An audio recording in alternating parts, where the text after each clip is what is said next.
gentlemen, boys and girls, children of all ages, welcome to the channel. You know who it is, World of Wrestling.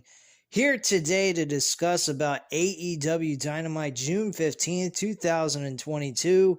We had a heck of a fucking show. What a main event for the World Tag Team titles.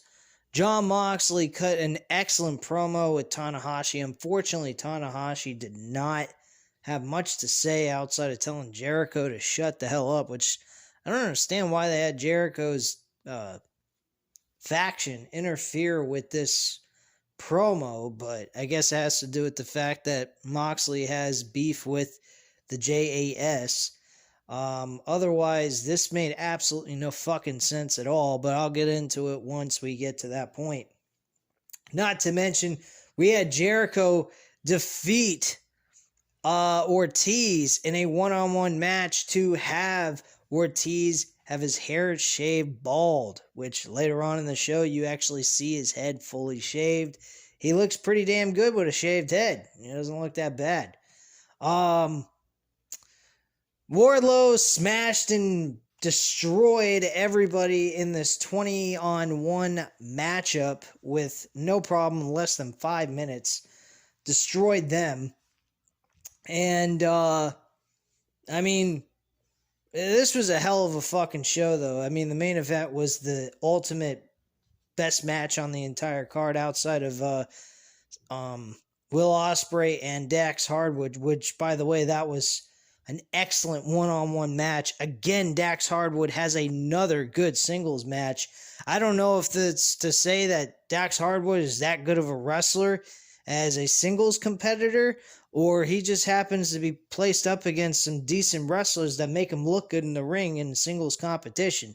But my goodness, this match was excellent as well. I'll get into that in just a moment. That was actually, I believe, the third match on the card, right behind Wardlow's match. And man, this was just a fun show. I had a blast watching this. There was a lot of good stuff that took place. We also had Ethan Page go against Miro in a one-on-one match to advance to the Forbidden Door. That was a pretty solid matchup as well. Not too much to complain about with this show. This show was actually a ton of entertainment involved for 2 hours. So if you didn't find anything valuable out of this show, there's something fucking wrong with you, or you just don't like wrestling. And if you don't like wrestling, I can understand that. Wrestling is not exactly the greatest thing going on entertainment television as of the last couple of years. But still, this was a good show. And if you're a diehard wrestling fan, you sure as hell can appreciate this show for what it was. And I sure as hell do. So let me go right into the very first match. Was the hair versus hair match between Chris Jericho and Ortiz. This match was a lot of chaos outside the ring that was taking place between Blackpool Combat Club. I keep wanting to say Bullet Club. I don't know why. Pretty fucking weird. But yeah, Blackpool Combat Club was involved in this, with Eddie Kingston getting involved. He tried to do the spinning back fist on Jericho to get Ortiz the lucky break, but unfortunately that did not work. He kicks out of the spinning back fist. And as things broke down, out of nowhere, Fuego del Sol, I should say, supposedly helps Jericho win with a baseball bat to the skull of Ortiz, while the referee's back was turned and trying to get order on the outside of the ring. Jericho goes for the pinfall. He gets the 1, 2, 3, and Ortiz honors the agreement of the match. And he starts cutting his own hair. Didn't even need Jericho to do it for him. And he started taking a buzzer and just buzzing his hair as well. And he is now completely bald. Besides that, Sammy Guevara revealed himself as Fuego del Sol instead of Fuego del Sol himself. So Sammy Guevara was pretending to be Fuego del Sol. And he's now part of the Jericho Appreciation Society. I don't quite understand this. This does not make a lot of sense to me. One minute he doesn't want to be part of Jericho's group, and he walks out on him, and now he's coming back, and Jericho, lets him in with open arms. I don't quite understand any of this. I think this is absolutely insane, but I'm glad to see 3 out of the 5 of the original members of the Inner Circle are together in a group, because let's be honest, the other guys that are with Jericho couldn't kiss Jericho's ass. Daniel Garcia, though, I will admit he is a fantastic wrestler. He does have some good qualities. I would say he would be somebody that is, far above the 2.0 tag team that they have on their group that used to mock the Young Bucks in NXT. I think they're absolute trash. But yeah, Daniel Garcia is a pretty good asset in the JAS.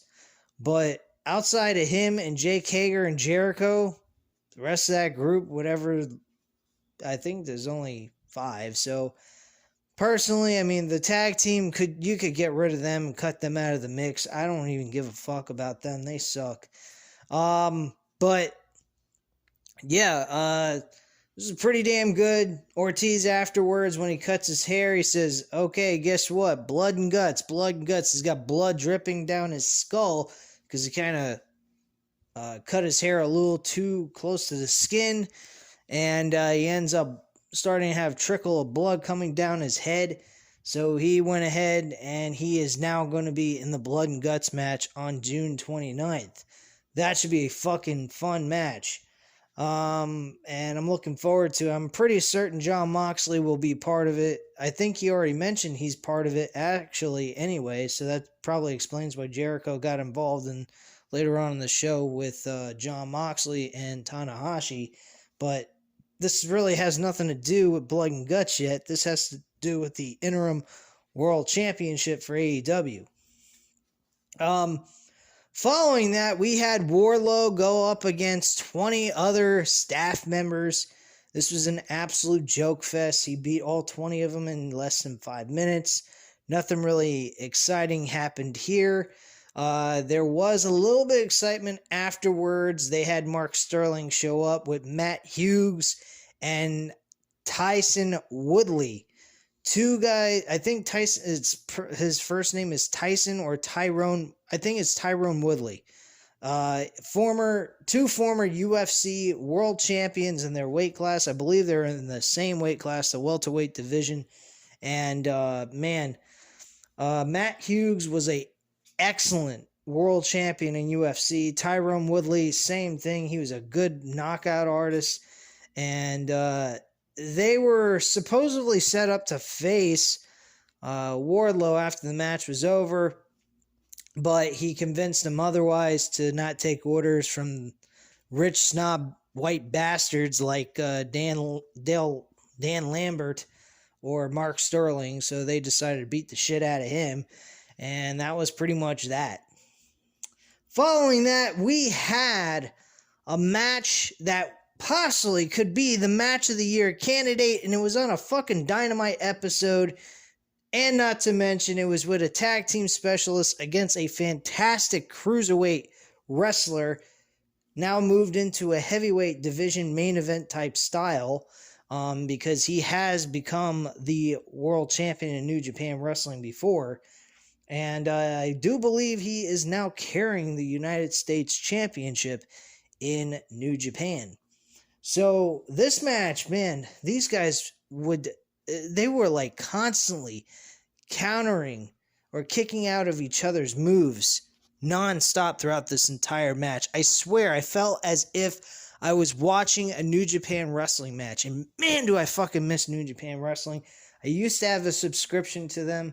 I unsubscribed. I really want to get my subscription back on and cover that shit with you guys on a week-to-week basis on any of the major pay-per-view events that they have, so that I could go over that with you and just have fun watching some good old-fashioned strong-style wrestling again.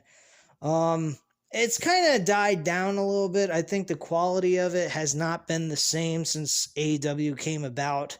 I'm glad that AEW and New Japan have come to an agreement to work together with this Forbidden Door pay-per-view. I really miss guys like Tanahashi, Okada. Fortunately, Okada will not be at the event. But Jay White, oh man, I fucking miss him so damn much, man. Wow, that did not sound right, but whatever. I don't know if you guys would take that as a gay reference or not, but man, do I miss his in-ring wrestling. That's what I mean. But damn, man, he's one of the best. He's a 2-time world champion. Hopefully this reign is a lot better than the first. First reign lasted, I believe, like 2 months. I believe he beat I believe it was Kota Ibushi. I think Kota Ibushi lost to him, and that's how he became champion. I'm not sure. I'm trying to remember. But yeah. Oh wait, no, it was he beat Tanahashi in 2020, I believe, just before the pandemic started. And then he eventually lost that championship. Oh no, it was in 2019, excuse me, because then he lost the championship to Okada at the Madison Square Garden event for Super Card of Honor G1 Climax show.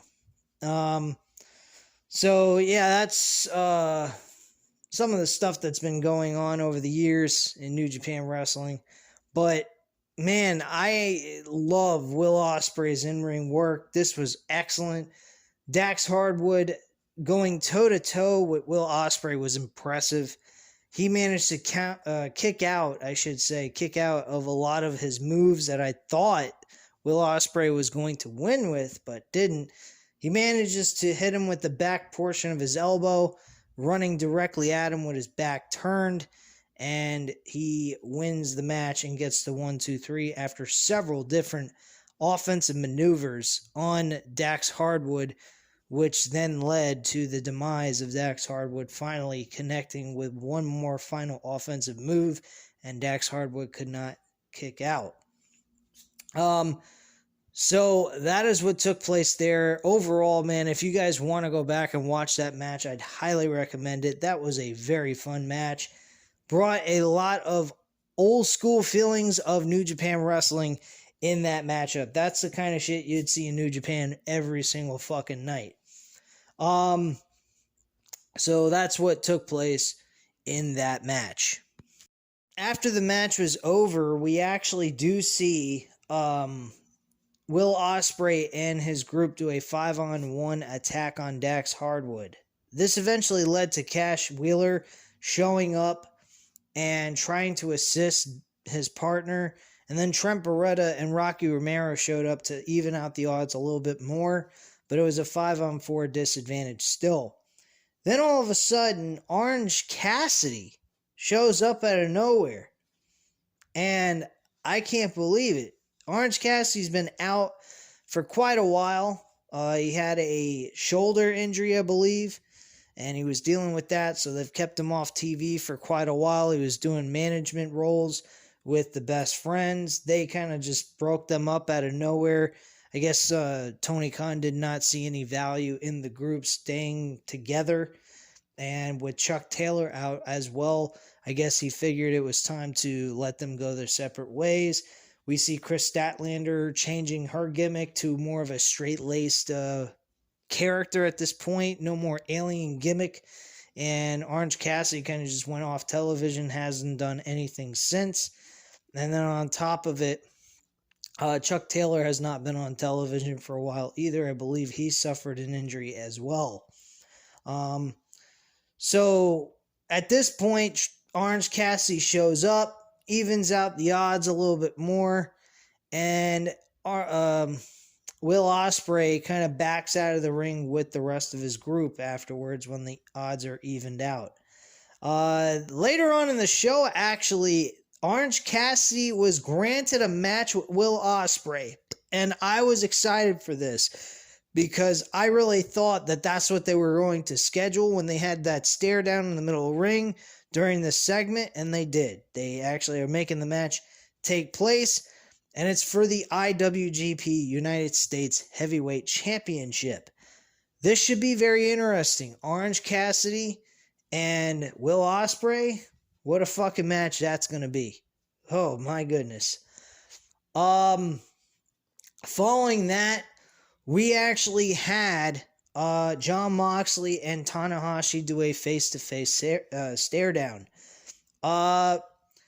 This was mostly just Jon Moxley doing his thing, cutting his promo, being very intense in this promo. Excellent work by Jon Moxley, as usual. And pretty much saying that he's going to prove that he is the new ace of professional wrestling, proving he's the absolute best wrestler in the world today. He wants to become the AEW interim champion, and more than likely, I'm leaning towards 99.9%, Jon Moxley is going to become the new AEW world champion as interim while CM Punk is out right now. So that's just my prediction on that. Unfortunately, JAS interfered with this segment. We did not get to see or hear from Tanahashi that much outside of him telling Jericho to just shut the hell up. This eventually led to JAS showing up anyway and just trying to attack Moxley and Tanahashi. And then there was an announcement of matches that's going to take place. It's a 5-on-5 match, which I didn't quite get all of it. But give me 1 second while I look at the information, see what that was.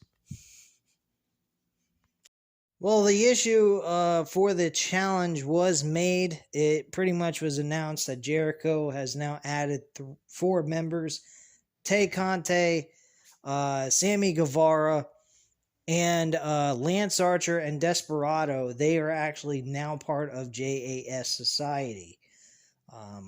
So that's pretty much it. The issue of the match was not fully made during this segment, but supposedly it's supposed to be a 5-on-5 match with whoever, I don't know.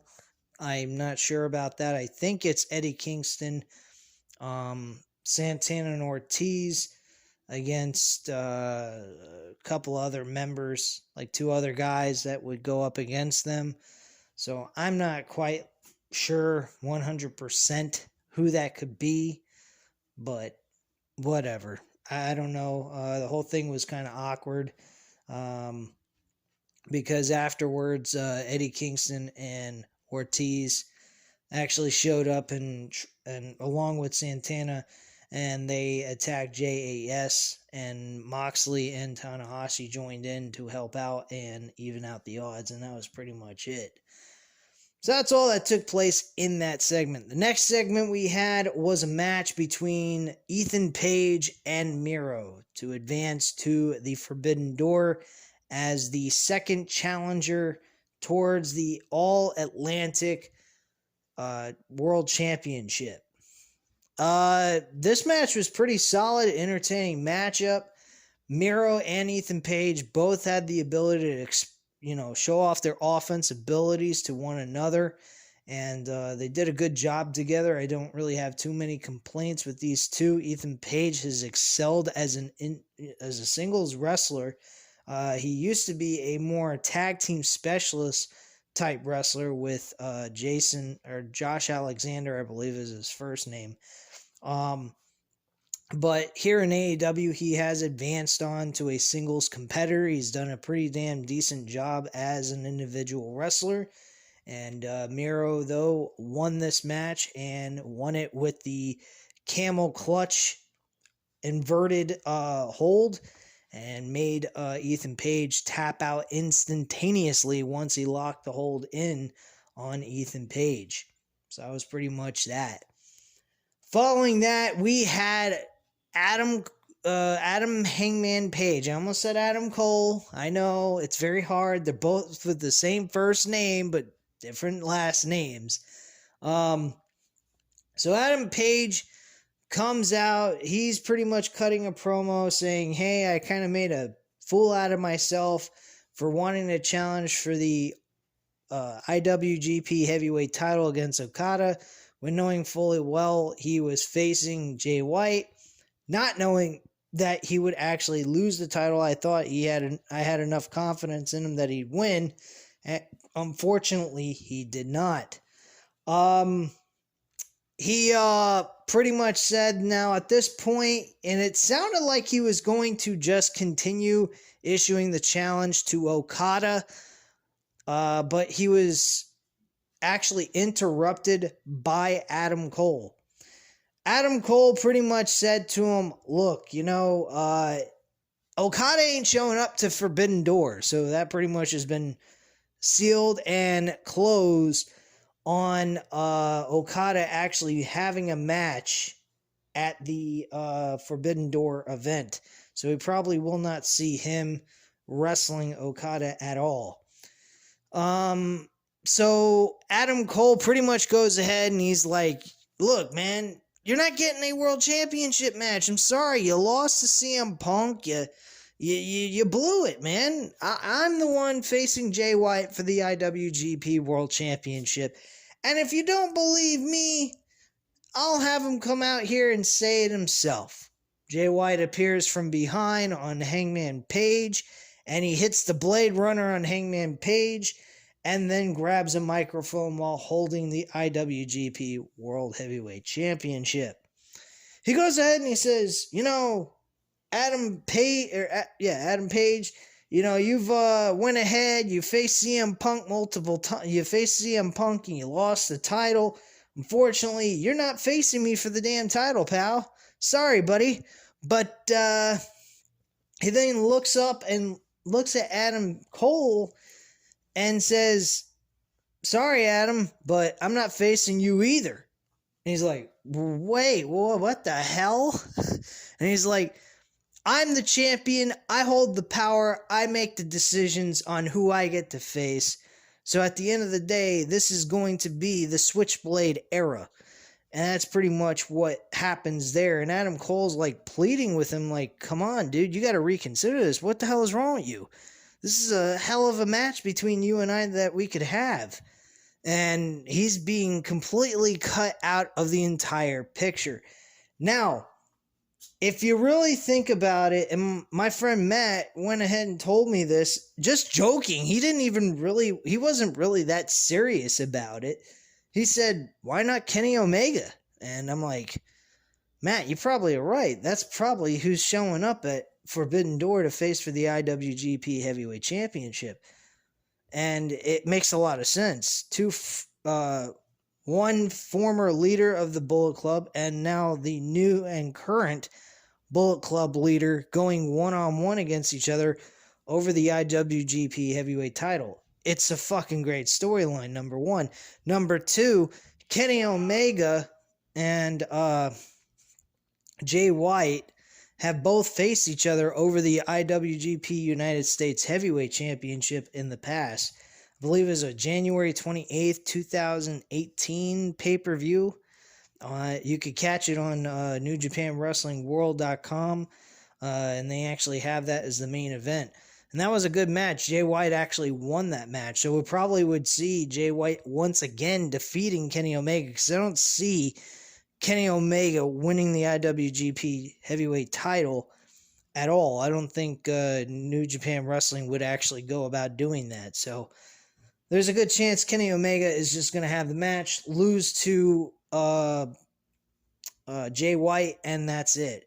Now, granted, maybe some people would say that's a horrible way of reintroducing Kenny Omega back in his first match from his injuries and have him lose, but at the same time, we're talking about Kenny Omega versus Jay White in a match that will overshadow the interim world championship for AEW. Personally, I don't think that the AEW interim championship should be the main event of the show. I understand it is mostly an AEW production, co-sided with New Japan Wrestling. But Kenny Omega and Jay White for the World Championship in the New Japan Wrestling promotion, that is a hell of a lot more of a better main event than Jon Moxley and Tanahashi. Not, saying that match is going to be shit or anything, but compared to what those two are going to be able to tell in the middle of the ring, it has a far better story. It has a lot more excitement going into it. I am totally for that. Now, if CM Punk was facing Tanahashi and it was the official world championship, I would definitely say put it in the main event. But we are not getting a world championship, the official world championship, put on the line. It's an interim title. So you're taking an interim title and putting it above an actual world championship that's an official belt that's being held by Jay White. It's kind of discrediting New Japan Wrestling, in my personal opinion. So I kind of feel that the IWGP Heavyweight title match should be moved to the main event if you got Kenny Omega facing Jay White for the World Championship. Just my viewpoint on that. If not, and it's somebody else, then no, I think the IWGP World title should stay in the mid-card or as a co-main event match towards the AEW Interim Championship. But depending on the opponent that Jay White has, if it is Kenny Omega, that should be the fucking main event. You got Kenny Omega, that's your guy. That's who you put in the fucking main event scene for this pay-per-view, not Jon Moxley and Tanahashi for an interim world championship. I'm sorry to say, I'm not trying to say that AEW World Championship shouldn't be valued and considered to be prestigious, but this is the IWGP World Championship we're talking about. This is a fucking major championship. It's been around since the 1970s. This is like a WWE championship.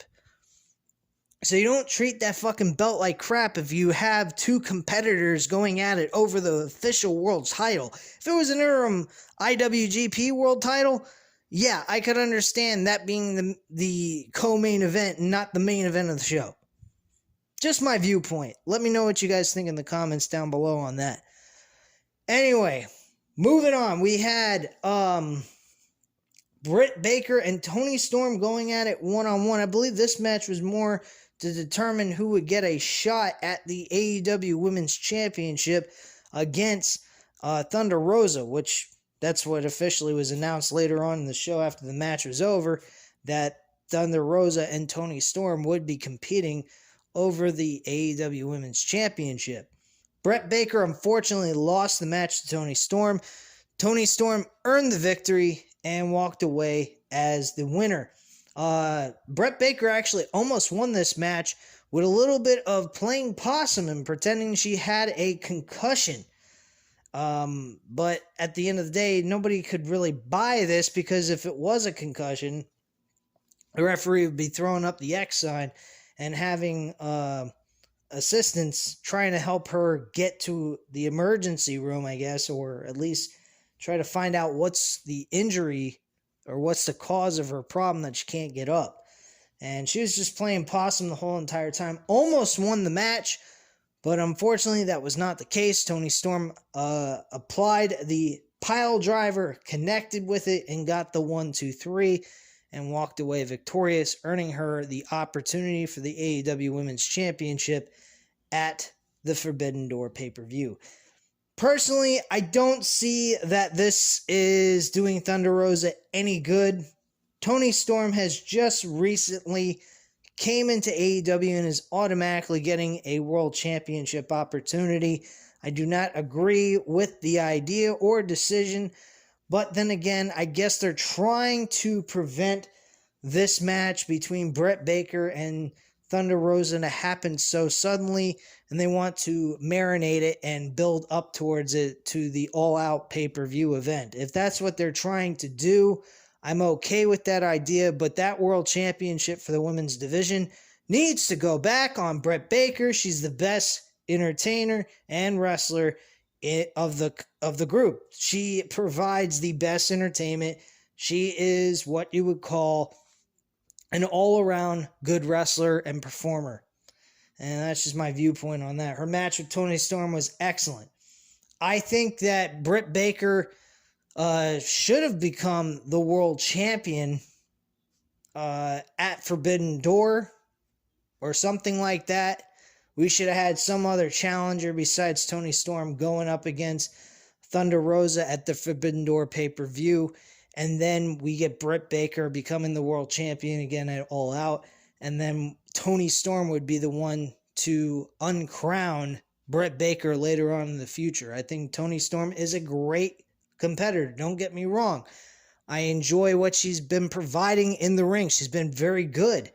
But the problem with her right now is she just came into AEW. She shouldn't be getting granted a AEW World Championship out of the fucking blue. Come on, man. Give her some storyline build. Give her some...